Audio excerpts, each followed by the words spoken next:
the screen now.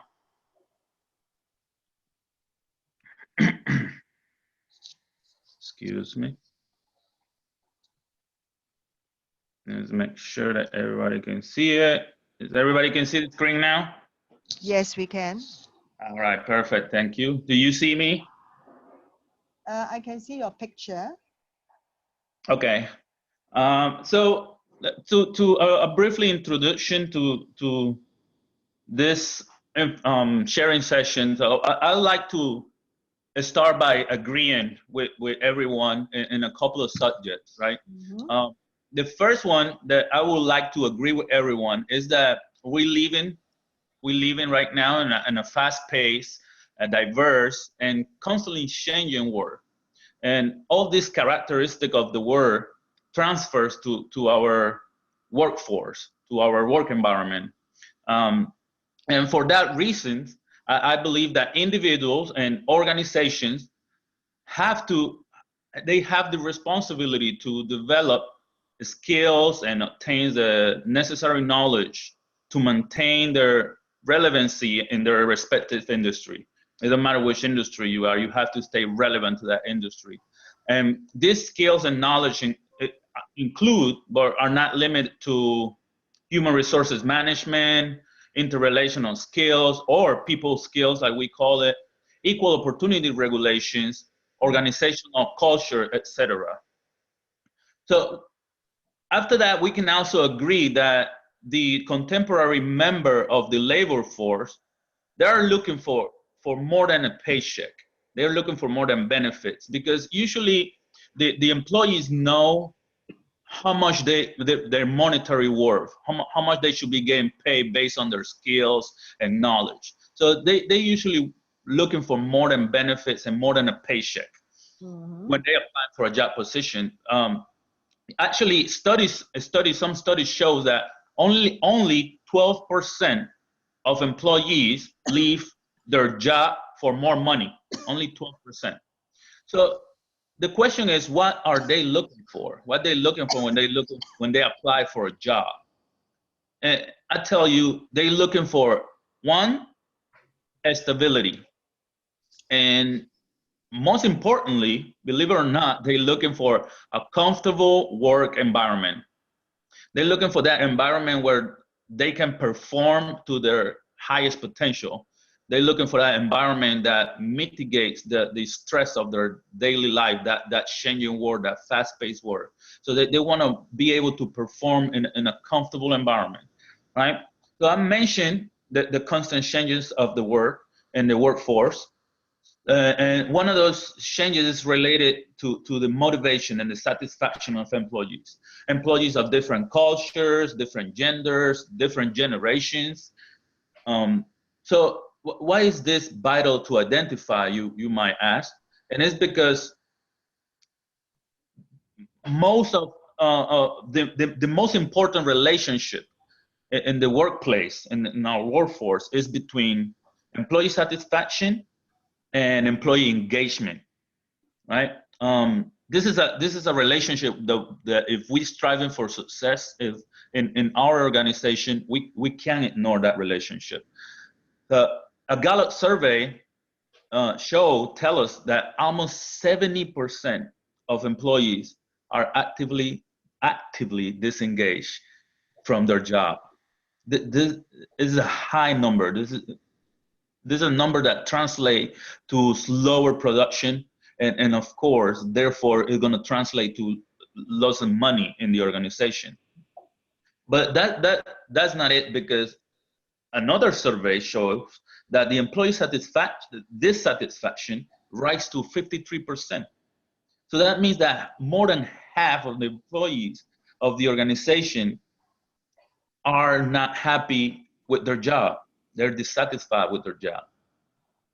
And again, I ask myself that question: why is this important? And it's important, number one, because an employee that does not have to worry about the comfortability of the environment that they work, he or she work, might tend to perform and focus more on the positive result of the mission and the vision of the company or the organization. And number two, that an employee that is comfortable and perceive, this is really important, perceive that his or her needs are taken care of by the organization that it belongs to, is also likely to perform in a higher level, right? So to obtain these results, to obtain all these results, and I'm gonna go back to you guys now. To obtain these results, organizations spend a lot of funds. They spend a lot of money and systems and processes to attain that work environment that the employee is looking for. But don't get me wrong, it's a good approach. Systems, processes, we need to be able to track what we're doing good, what we're doing wrong, but be able to track our success. But the focus of the organization should be in the most important resource of the organization, which is people. And Richard Branson is the Virgin Airlines founder. He said that client do not come first. He said that the employee come first. That when you take care of the employee will take care of the client. They will take care of the mission. Mm-hmm. And I think it's the responsibility of CEOs, the responsibility of HR professional, human resources professional, and leadership in all levels in the organization to ensure that this environment is obtained. So I'm gonna keep sharing with you guys facts and opinions and a mixture of those to overcome this challenge. And the first one I want to talk about is organizational behavior. In my humble opinion, organizational behavior will refer to three factors.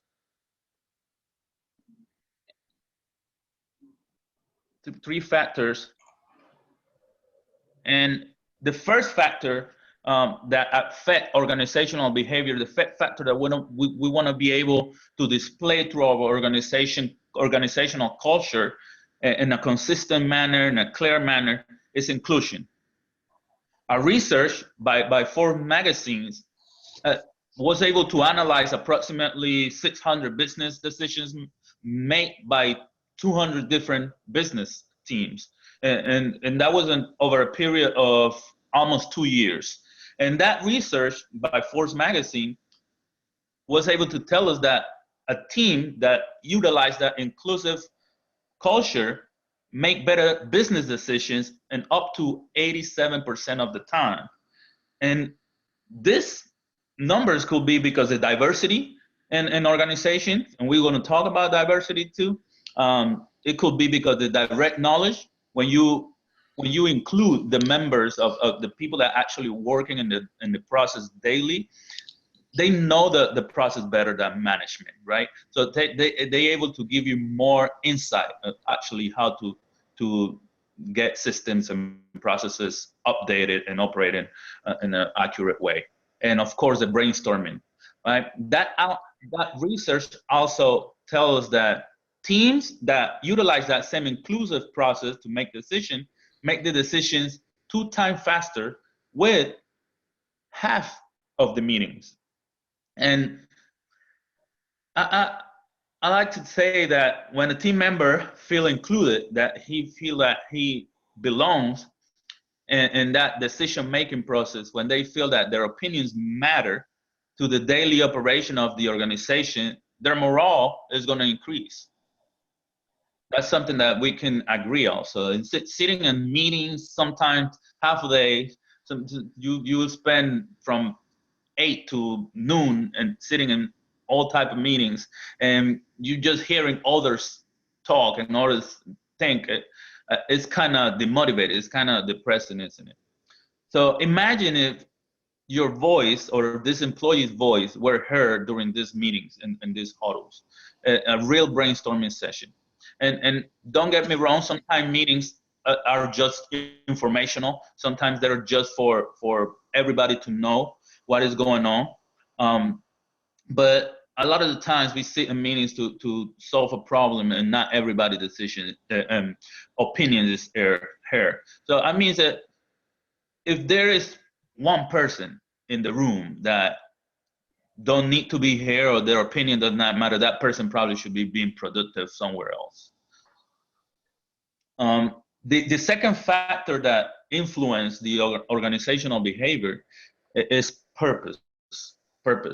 And I believe a lot in knowing the purpose, that there are 2 days that is super important in everyone's life. The two most important days of anyone's life is, one, the day they were born, and two, the day that they know why they were born, the day that they realize why they were born. And this second day is important because of we find our purpose that day. We found why we are in this life, and we found our reason to do everything. And according to that purpose that we've realized, we set our goals. The same happened in the organizations. It's an organizational responsibility, the leader's responsibility, to provide their employees with a purpose to perform their duties within their job descriptions. So there's different ways to do this. There's different ways to help employees to find their purpose. But one of the ways is this one. You have to explain the why. You explain the why. And John Maxwell, in one of his books, say it the best. He said that one who knows how might always have a job, but the one that knows why will always be the boss. And it's plain simple. But as management, as leader, as HR professional, we don't have to keep that why to ourselves. There are three things in life that if you don't share it with others, they lose their worth. And it's love, success, and knowledge. So I noticed as a leader and as a team member that something amazing happened when you transfer the why that you know so well. When you transfer that why, when you explain that why to your teammates, something amazing happened. You will boost their creativity, and you will increase the level of interest and motivation in the mission and the tasking and the vision of the company. If you understand that why, you clarify that why for them, and their creativity will increase. This also will help align all the organizational goals with those goals of the individual. And the third factor is motivation. So now I want to go back to when we agreed to a couple of facts. I mentioned that an employee that is comfortable and perceive that their needs are taken care of by the organization, they likely to perform in a higher level. So develop, I'm gonna share with you guys this, and probably you hear about this before, but developed by a psychologist named Abraham Maslow. You can see the screen, right? Everybody can see the screen. Yes. Developed by a psychologist called Abraham Maslow back in the 1940s. It was something called the Maslow needs hierarchy theory. And this theory condensed human needs into 5 basic categories. And keep in mind that this concept is 60 years old and is still relevant to today. And the first needs that Maslow talked is physiological needs. And these needs include food, air, water, shelter, and these needs are directly related to the employee's paycheck, the monetary reward. And when Maslow developed this theory or this concept, he was talking about every human, but we're gonna tailor it to our employees, right? And that was the first need that he talked about, physiological needs. And it's like I said, it's directly related to the paycheck of the employees. The next needs he talked about is the need for safety. They said that humans need a secure and stable environment, environment with the absence of hardship and pain. So moving that safety needs to the work environment, it is provided by the employer. It is an environment that is an environment with equal opportunities regulation, an environment that is free of harassment, or sexual harassment, or any type of harassment, an environment that is free of violence, right? It is definitely related to how it's provided by the employer.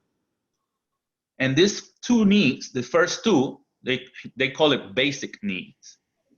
Then he refers to the needs for belongingness or need for love, need for affection, need for interaction with others. So employees needs to feel that they belong in the organization. They belong there. So you see how we go back to that inclusion factor. So they need to understand they belong to the organization. The next need he talked about is the need for esteem. And when he said the need for esteem, is two different types of esteem. Is one, self-esteem, which refers to personal achievement, and two, social esteem, which is for recognition and respect from others. So we will talk about that recognition and when we talk about rewards in a couple of minutes. But that achievement, it have to be, the personal achievement have to be, the opportunity for that, it have to be provided by the employer. And last but not least, at the top of the pyramid, he said that employees or humans as general need the self-actualization, and referring just to the human to be able to fulfill and reach their potential, the highest potential. So now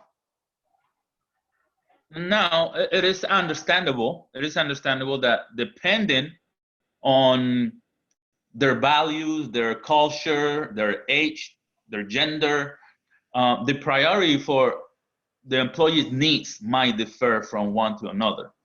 People priorities, at the end, everybody needs the same things, but it might differ from one to another what satisfy you and what satisfy me.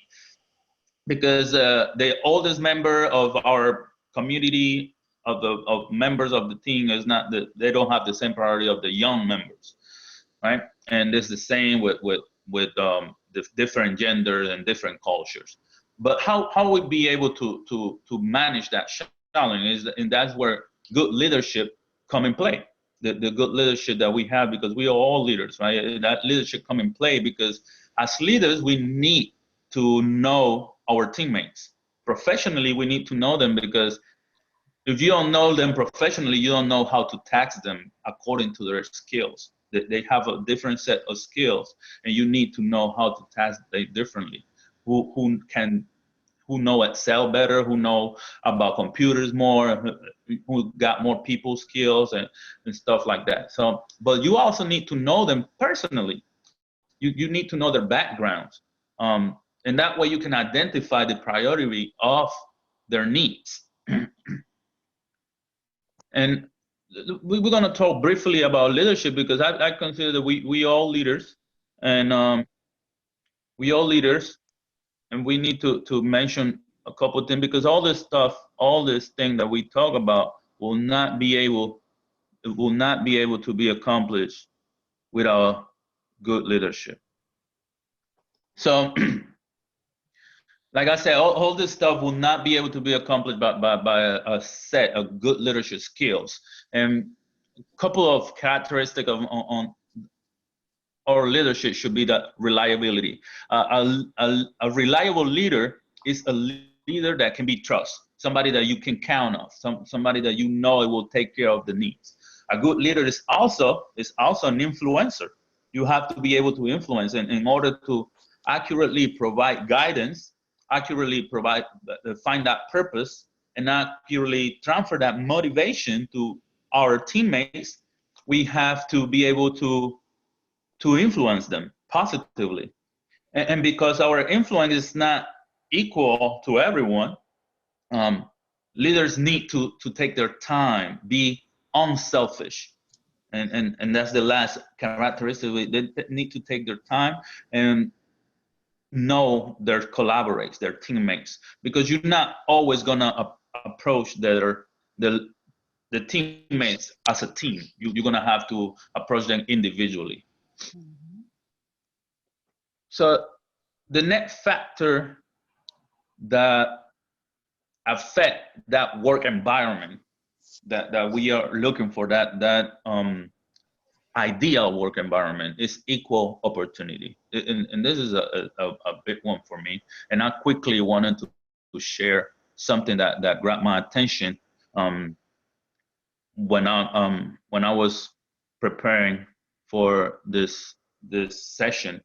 Well, I was reading some books to gather more data. I was reading some books to gather more data, more accurate data. I came across this 1999 textbook on human resources management, and I opened it and started reading it again. And the book refers to the integration and involvement of the Latin American woman in the workplace and the workforce. For those that don't know, in Latin America, the culture used to be that the females of the women stay in the home, taking care of the work,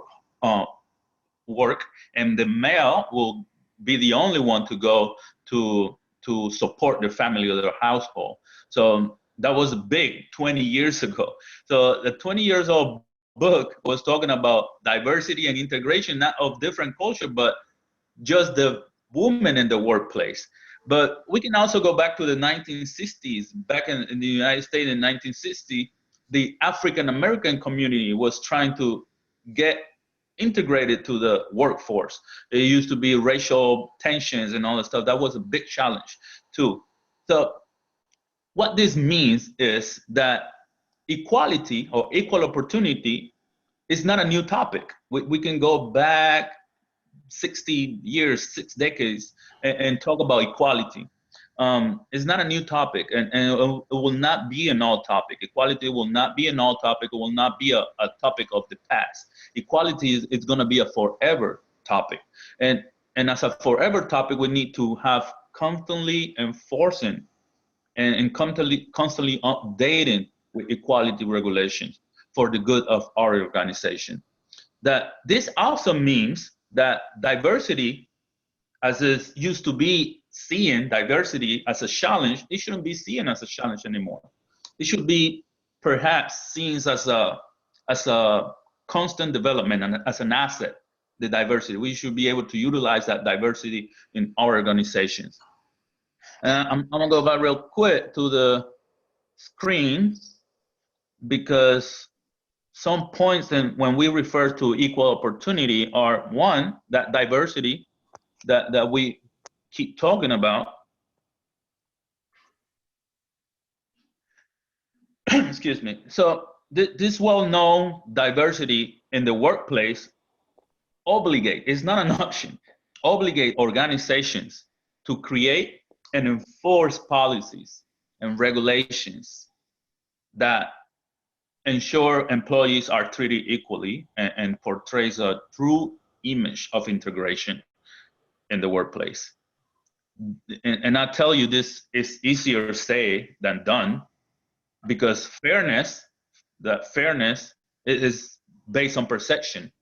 And the perception of the individual is equally based on the backgrounds, the belief, and the values that the individual have. Some individuals will perceive they're being treated fairly, and other ones will perceive they're not treated fairly.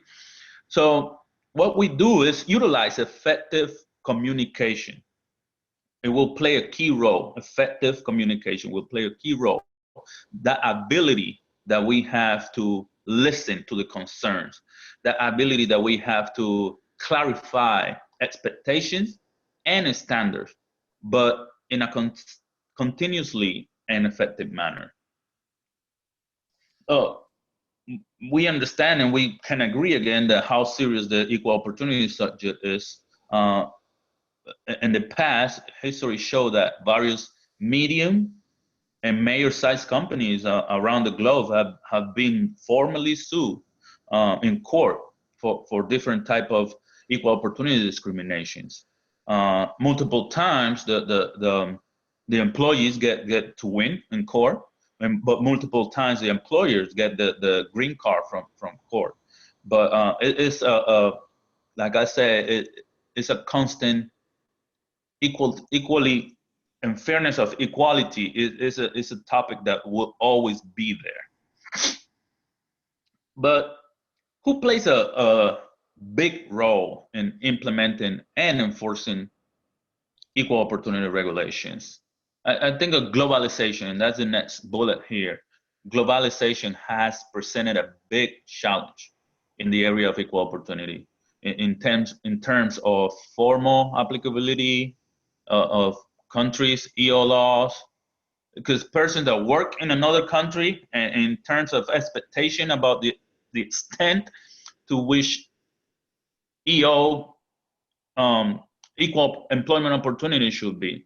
And sometimes, for example, discrimination is prohibited against the citizen of that country, but is explicit permitted when it comes to immigrants, especially those illegal immigrants. There's actually a currently debate in the United States about the rights of immigrants, both legal and illegal, when it comes to equal employment opportunity. But keep in mind that the right to work in a foreign country is always going to be subject to that immigration laws of this country, and that varies widely from country to country.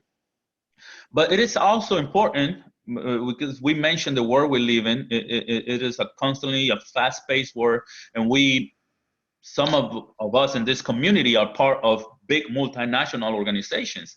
You have organizations that have headquarters in different countries. So it is a big challenge for human resources personnel, because some companies have their human resources headquarters in China, but they have locations in Indonesia and Japan and the United States. So that human resources personnel, that human resources team that headquarters in China with the China laws or equal opportunity, you have to understand other countries' equal opportunity laws in order to treat fair your employees.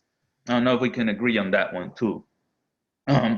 But we go back to that Maslow needs hierarchy theory and keep that equal opportunity policies in mind, because in order to provide us and satisfy the needs that our employees have, excuse me, you have to be equal and fair, and especially when it comes to training and develop our employees. All right, so we don't want to make our employees a perception that the other is being developed and I'm not being developed, or the other one go to this training and I deserve that training first. I've been here this many years and stuff like that. So you have to be able to equally provide that development to all our employees. And before I go farther, I want to clarify that I'm not at all saying that we should spoil our employees. We shouldn't, when we develop in our employees, we want to give them everything that they need, and sometimes they need to be kicked. Sometimes they need, and I'm not talking about physical punishment, but sometimes they need to be that tough love. They for example, deny promotion to an employee that is not quite ready for it.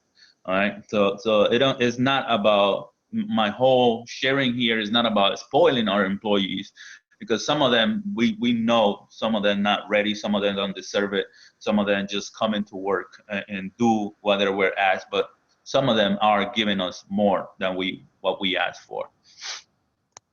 So I want to clarify that, and then talk about rewarding and evaluation. This is a hot topic when it comes to that work environment that we're looking for, that comfortable work environment that influence employees' motivation. Rewarding first. Rewarding And I put them together, rewarding and evaluation, because they take us to that other relationship in the workplace between potential and performance. This is the factors that we utilize to promote and award employees, right? We see their performance and we reward them, and we see the potential and we promote them, right? So when it comes to a morale booster, is nothing better than rewarding. And rewards could be anything. It could be time off. I see time off. When it comes to reward, people love time off. It could be financial rewards. A lot of people think that, oh, I want a bonus, but when it comes to time off, they love time off. Time off, financial rewards, a certificate, a promotion. It could be anything, depending on, of course, the performance, how high the performance were. But all of these give employees a sense of appreciation. And it's incredible how many leaders don't realize how far a pat in the back will take them. And as simple as, hey, good job, good work.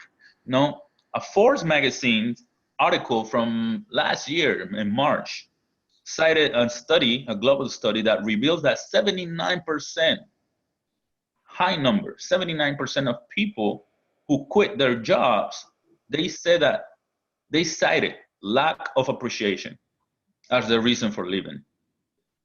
This is 79% of people that leave their companies, and we go back to that number and say 12% of employees quit their job for more money.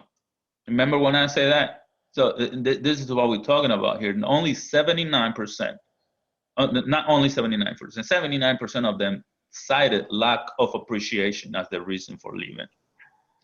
So we have to keep that in mind when we're trying to motivate and satisfy the need of our employees.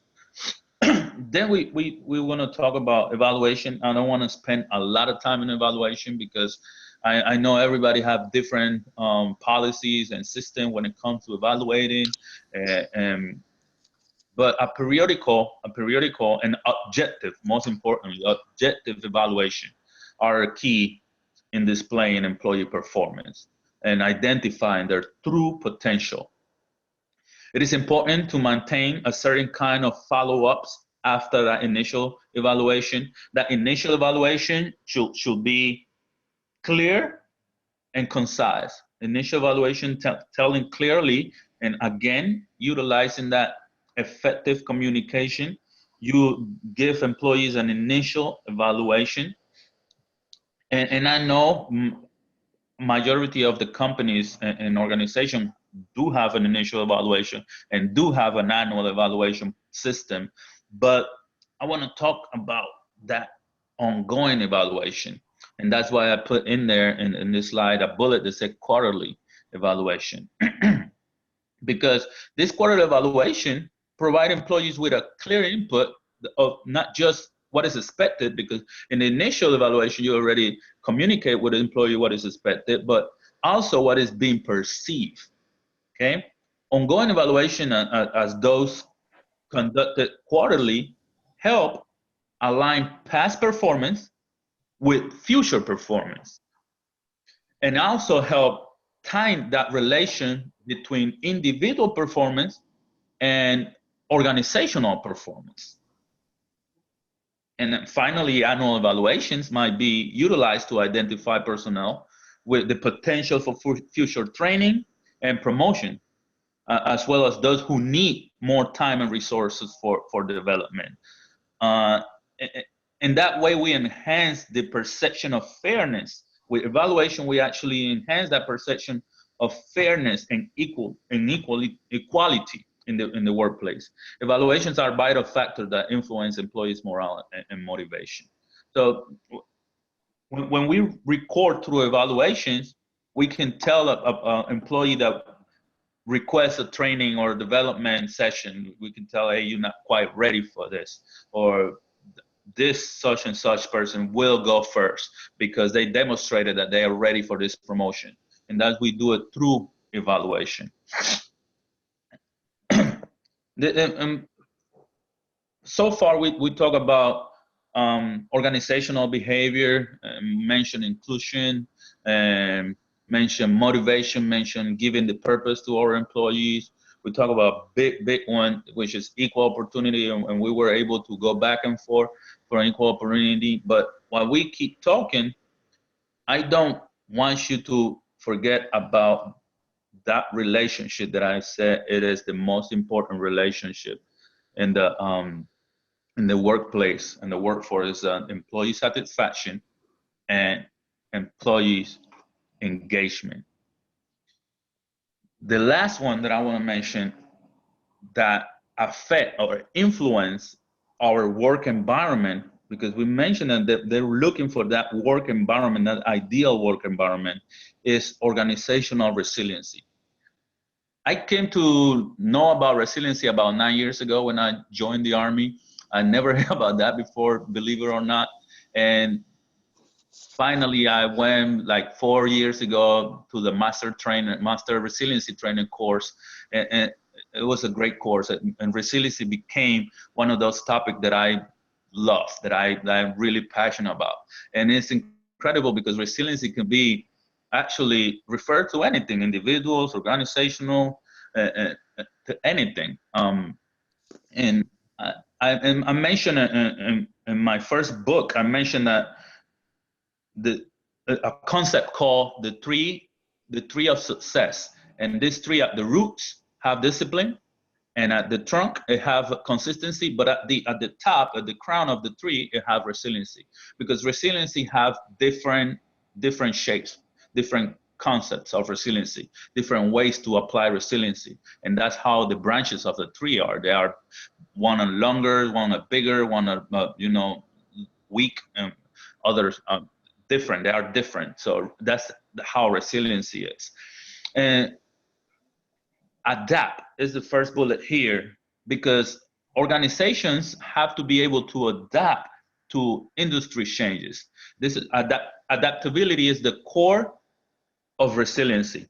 I was reading an article from 2015-14, and they mentioned that adaptability is a skill that being most looked when human resources professional are trying to find employees. So the organization want their employees to be adaptable.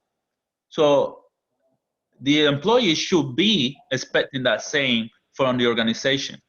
Adapt to the industry change. We have seen many big organizations that fail because they didn't adapt to the industry. We can talk about Blockbuster. We can talk about Kodak. We can talk about many of them that they fail because they didn't adapt to the industry changes. And then we prepare. As an organization, we have to prepare for challenges.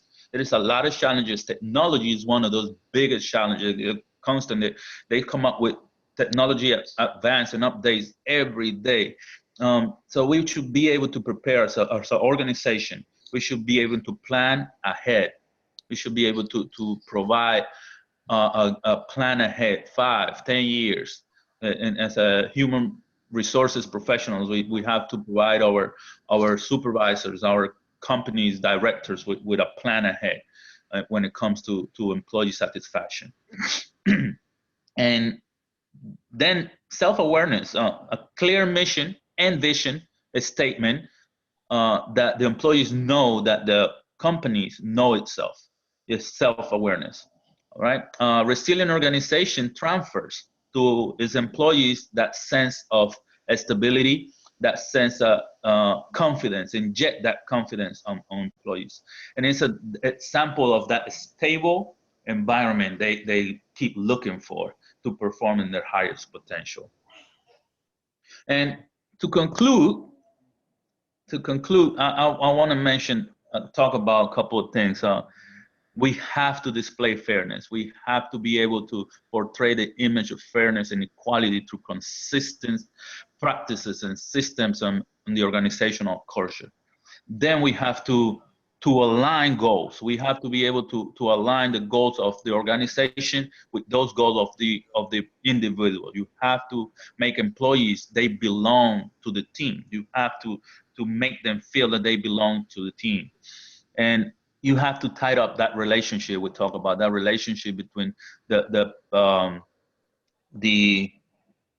satisfaction and engagement. You have to tie up that relationship. Um, Align the performances. You through how you do that. You through evaluation, quarterly evaluation. You have to align the performance of past performance. If you see an employee with a high potential lacking on something, you give them that ongoing evaluation, and you can align that past performance with the future performance. Excuse me. And last but not least, take care of people. Take care of people. I tell my soldiers, my teammates all the time. I also try to show them in a daily basis that I can fail at any task. I can fail at anything because I'm not perfect, but I will never, never allow myself to fail at taking care of them. You have to provide their needs. You have to be able to provide that comfortable environment. And it is not an easy task, but nothing that war's doing is easy doing. Um, and I'll tell you to close up the military war. It have a lot to learn from the corporate war, from that civilian war. But believe me, there's all the way around too. I think the corporate or civilian environment can benefit a lot from the practices that the military environment have. And when it comes to training, when it comes to development, when it comes to leadership, and I'm really grateful. I'm really grateful that I can be part of both wars because I work in both sides, and I can cross-reference and keep learning on a daily basis. I think learning is a perpetual task. You never stop learning. You never stop adding value to yourself while talking to others and relating to others. And that's why I'm really grateful also that Rita gave me this opportunity to share with you guys and share with you guys all these experiences and all these facts and opinions. And I'm really grateful that I was able to find this community and be able to grow and add value to ourselves. So I open up for now. So I know you guys probably got some good questions. Hopefully I got some good answers. But yes, that's how we build an ideal work environment. Okay, thank you, Louis. So I would like to ask questions from Sylvia or from Lynn. Do you have any questions? I do have two, but I would like to let my fellow friends to speak or to let you know, to let us know if you have any questions to ask. Sylvia, do you have any? Sylvia, do you have any questions? No. Okay, good. How about Lynn? Do you have any questions? I think so far no, but I think that this knowledge is important for us, and what I need to do, like I try to see how is our work environment at this moment, and then if anything that I can do better that from the sharing from the trainer. Okay, thank you, Lynn. Firstly, I would like to thank Louis for the wonderful presentation. I really learned a lot from it. And I cannot agree with you more about this creating an ideal work environment is a challenge to create such an environment, but things are difficult before they become easy, right? So I do have two questions for you. The first one is, you are very smart in relating this Maslow needs hierarchy with our work environment, and then and like physiological needs, it is about our basic needs, the paycheck for the employee. Safety is more on the job security. Belongingness is how to include them so that we have a diversity in our work population. So the fourth one about esteem, right? You talk about self-esteem or social esteem. So in a work environment, how can we create this kind of self-esteem for employees in order for us to help them materialize this need? This would be So, my question. Yeah. so thank you, Rita, again. So when it comes to the needs of esteem and self-esteem, they referring. I refer more to that personal achievement. So Mhm. me as an employee in an organization, I have some personal goals I want to be able to achieve, right? And so I think the employer, the leaders, the team leadership or organizational leadership should provide the opportunity for the employees to achieve those goals. Time, more resources to achieve those goals. Probably, but for example, for me, it was like I mentioned, I became really passionate about resiliency, and I wanted to attend that master resiliency course. And it's not that, oh, I want to go and they say no, you have to show that you are capable of doing it. You have to show. And then my leadership gave me that opportunity to go. So that the self fulfillment, that personal achievement. So I was able to personally achieve that goal that I have through my employer. I don't know if that answered your question. Yes, yes, you did. Okay, so basically we have to know, we have a good communication with our employees so that we help them achieve what they Yeah. wanted to achieve, even on the personal level. Is that what you're trying to say? Yes, even in the Okay, person. very Yes. good. And another thing is about motivation, right? In one of your slides, you talk about rewarding and then evaluation, and then you touch on a point called motivation. Okay, and about rewarding. Okay, and in our work environment, I think in Vietnam they do have some clauses in their employee handbook about penalty. And I'm in Hong Kong. I don't know much about Indonesia, but Sylvia might give us some more information about that. In Hong Kong, especially Hong Kong is close to China. I understand in China, in the employee handbook, there are a few clauses there whereby it stipulates the different situation that the company will deduct, will impose a penalty if they have done something wrongly. Okay, and this is very common in China in particular, and I believe in Vietnam as well, so as to protect the interest of the company. Say for example, if they're late for a certain for 10 minutes or 15 minutes, then a certain amount of salary or wages will be deducted. And if they think something wrong, like if they work in a quality department, if they fail to do their job, a certain amount will be deducted. And in China in particular, they feel that this is an effective way to make sure that employees will perform according to the work expectations. And Yeah. for me, I know that penalty is a way, but is it the most effective way to motivate a staff? What do you think from the staff perspective? Do you think this is the way that to motivate them? Or if so, what would be your suggestion? Because especially in developing countries, especially for those who have factories, or even they only have offices, they may not have their own factories. They do have these kind of clauses because they believe that that will be effective in making sure that employees will not make mistakes. They will follow the company rules and regulations. So my first question is it something which will affect staff motivation?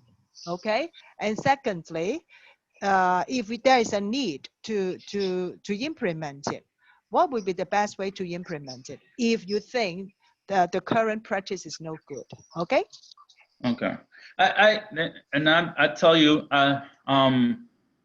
the first thing I'm gonna tell you, I don't believe that they are motivating through penalty. You are applying that tough love, and of course you're gonna get the work done. You're gonna have them to be there because they're afraid of losing their money or whatever the penalty is. So they are performing based on fair. You know, the employee is performing based on fair. I have to go to work. I have to do this, or I have to do this now because if not, they will take away from me or they will do this to me. So they're really not motivated. Okay, that's the first thing. Now, like I mentioned, I don't believe on spoiling and spoiling. If there is a punishment, they're rewarding, but you have to do it fairly. You have to do it in a fairly manner. If they do believe that you are not doing something, yes, but you are in that same level that you give penalty, are you giving rewards? Mm-hmm. So I don't think the penalty should go away, because of course, if you don't show up to work or you show up late every other day of the week, you should be penalized. You should be getting paid for something you're not doing, and you know. But in the same level that you applying penalties, are you rewarding? You have to keep that level in order for the employee to perceive, okay, I'm not just going to work every day, because if not, they're going to penalize me, but I'm going to work every day and doing a little bit more so I can get this time off, so I can get this bonus, so I can get this promotion, so I can get, and that's how you're going to build that motivation. That motivation. So keeping a balance between the punishment and rewarding is the biggest thing. And it's something that is not going to be easy doing. Like you mentioned, how would you implement it? I think through you have to put the regulation. You have to create standards. You have to create a standard. It's not something that is going to be implemented. Oh yeah, we're going to start doing this tomorrow or next month. You have to create standards. You have to analyze those standards. You have to keep a tracker of how okay, this was implemented in January, and the first quarter of the year, we were able to boost the production through rewarding more or penalizing less and stuff like that. But effective communication, and that, when I say effective communication in the workplace, it's not just talking to me and answering. Effective communication to memorandums, through counselings, through evaluations and an initial evaluation. All those things should be given in an initial evaluation. An initial evaluation shouldn't just be a one piece of paper. Like you said, they have an employee handbook. Hey, we're going to discuss this employee handbook. And in your initial evaluation, we discussed this employee handbook, and we're expecting this from you. And according to our standards, we reward based on your performance. If you do this, sell personnel is really easy to reward, but the standards is 50 and you sell 75, you get this much. And if you sell 100, you get 2 days off and stuff like that. You can keep a tracker, but it have to be communicated clearly, concise, and it have to be, and that's why I mentioned the ongoing assessment, the ongoing evaluation, because if a employee is lacking, you be able in that ongoing assessment telling, hey, you remember you were able to get this reward in that place. What is going on in the next couple of months? So I think just penalizing is not creating any actual motivation, that people will just go to fulfill the basic needs, which is those physiological needs, but they're not gonna go to work to fulfill the psychological needs, the ones that, hey, I want to do this more and I want to do this more and stuff like that. But through clear standards, you have to create standards in organization, so they don't perceive that, oh, why Sylvia have this and Rita don't have it, and that you want to create that level of fairness. But it's through a standard. You have to clarify standard, create standards, and abide by those standards. Right. Thank you, Luis. So basically, we need to, I think, in a work environment, having both, keeping a balance is very important, right? Yep. Okay. Okay. Thank you. I think so too. Thank you, Luis. So, any other questions from Sylvia or Lynn after hearing answers from Luis on 2 of my questions? No. Yeah, I'm okay. Sorry, Lynn, you would like to talk first, or Lynn, you first? Maybe you first, if Sylvia doesn't mind. No, just Sylvia. Sylvia, okay. We are very courteous. Sylvia? Sorry. Okay. I just to explain, in my country, in my company, penalty is still effective to discipline undisciplined employee. It's my way to selective from performance and non-performance employee. Only that I want to share. So Sylvia, what you are saying is that you think it's effective to impose penalty to Yeah, the non-performers, right? because yeah, Okay, yeah. But you do have some rewarding scheme, right, for good performance, right? yes, I also have rewarding. Yeah, But yeah. when I get penalties, also I give coaching to them. But Yeah. after the third penalties, no. I see. Okay, understand. Very good. So how about Lynn? Luis, you want to add anything?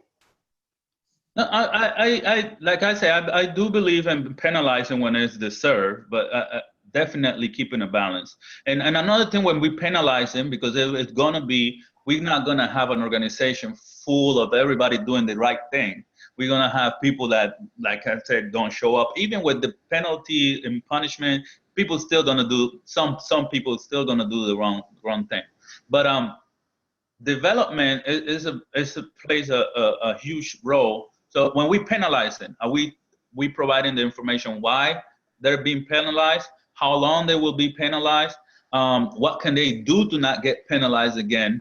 No, all this information, because you're trying to develop, even though if they're doing it wrong, you're trying to develop them. You're trying to have them to get out of that, get out of that level, go up. So you have to be able to provide all that information. Okay, you're getting penalized because of this, and it's going to be this long, or it's going to be this. And again, standards. Going back to standards. Right. Yeah, agree. Thanks, Luis. So Lynn, your turn. You have a question for Luis?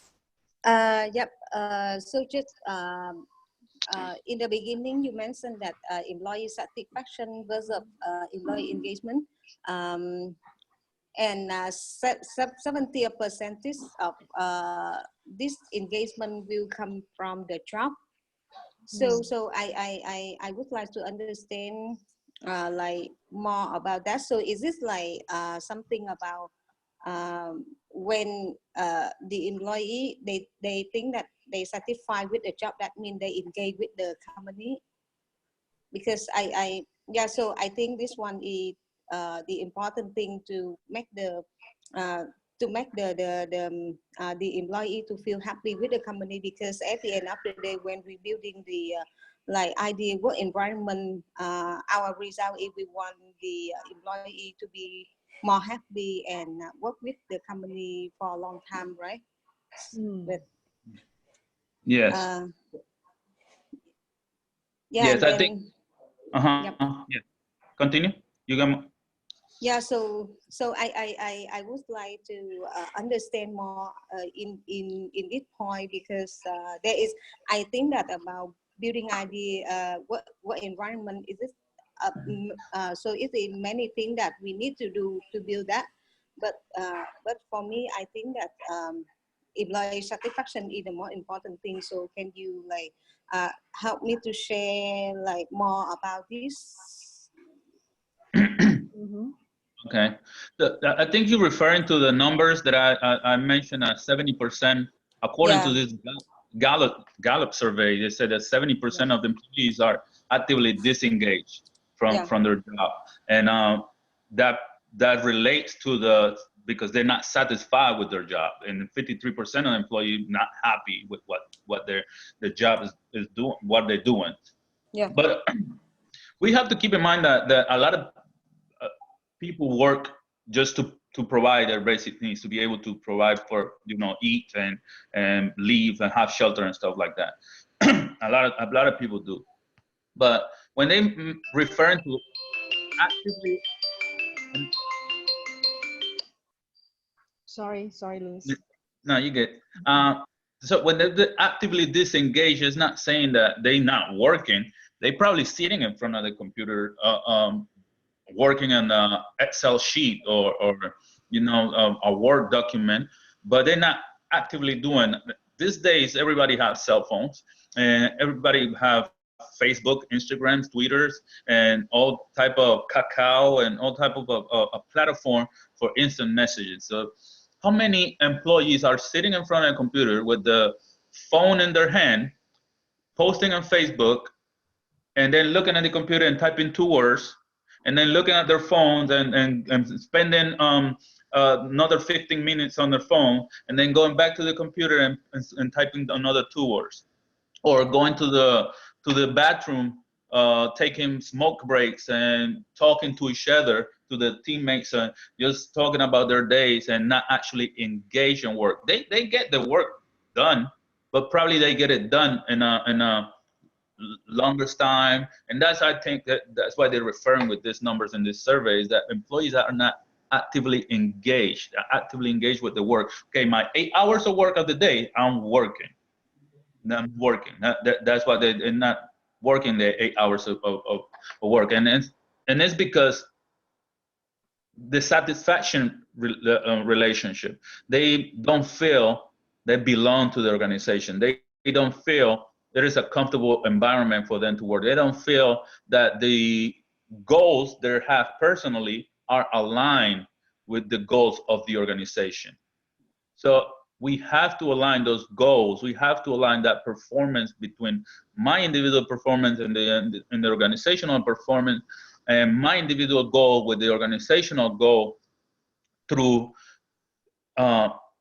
perception of fairness, through objective evaluation, through a good system, a balanced system of punishment and rewarding, providing that environment for them in order to feel, hey, you know what? I get paid enough for my skills. I get paid enough for my knowledge, and I feel comfortable here. I come here and I don't feel harassed. I don't feel like they treating that group better than me.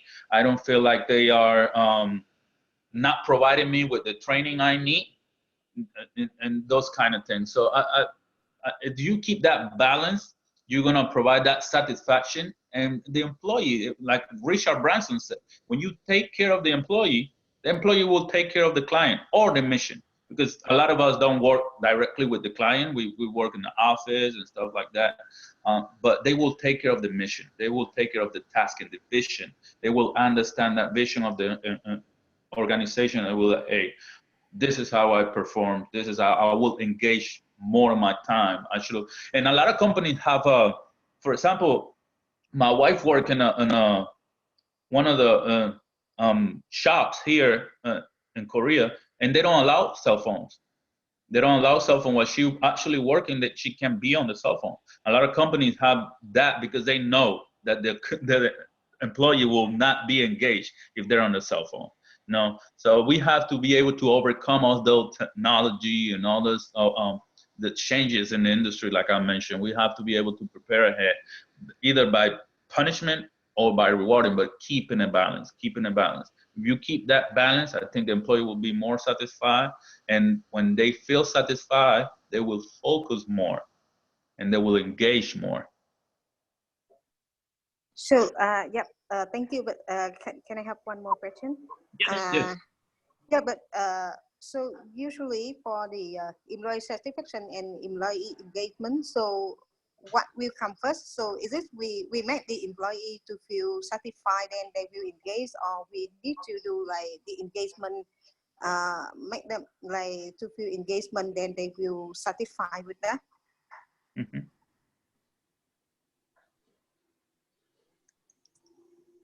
Sorry, can you repeat that last part? So I mean that employee satisfaction and employee engagement. So which one should come first? So is it we make the employee satisfied, then they feel engaged, or we will make them like we will do the engagement for them, and then they will satisfy with what we are doing? I think satisfaction should come first. I think Yeah. satisfaction will drive to engagement.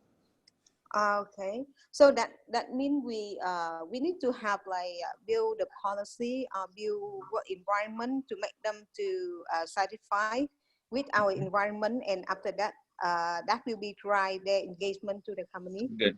Mm-hmm. Yep. I believe so. Yeah. All right. Thank you. Um, maybe Lynn, I can share a little bit about staff engagement. I agree with Louis that staff satisfaction should come before staff engagement. Staff engagement is the top level for me.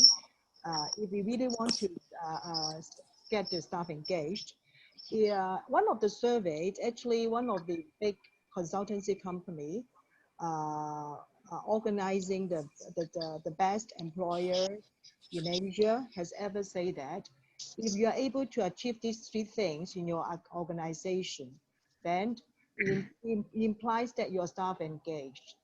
Actually, basically, there are three S, okay? The first S is the staff will say something good about your company. If they're really engaged, they will say to their friends, their relatives, saying, oh, I've got a great company because the company will take care of me, okay? Another S is they will, besides saying good about your company, they will also stay with your company, meaning that they won't want to leave the company. They want to stay with this company till they retire, okay? And the final S is strive. They will strive for everything good that they can do for the company in terms of the business results, their work performance, and so forth. So if they're able to keep these three S for the staff, that means they will say good, they will stay with the company, they will strive for the best for the company. Then that would be a very good measurement for you to tell whether your staff is engaged or not. Okay, so something for reference. And this comes from a very big consultancy company in the world. This is how they measure whether this company should be selected as the best employer in the world. They will measure this by having these three S. Okay? Yeah. Thank you so welcome. much. So that's if no more questions, then that's the end of the session today. Thank you very much, Louis, for the great presentation. For the opportunity. And also thanks for the participation, Sylvia and Lynn. And I will send you the clip of this video so that you can revisit it if you really want to take some of the notes from it. Okay. So we'll also put our website as well. Okay. Thank you very much, and have a very great weekend. Okay. See you in 2 weeks' time. Thank you. Take care. Thank you. Bye bye. Bye.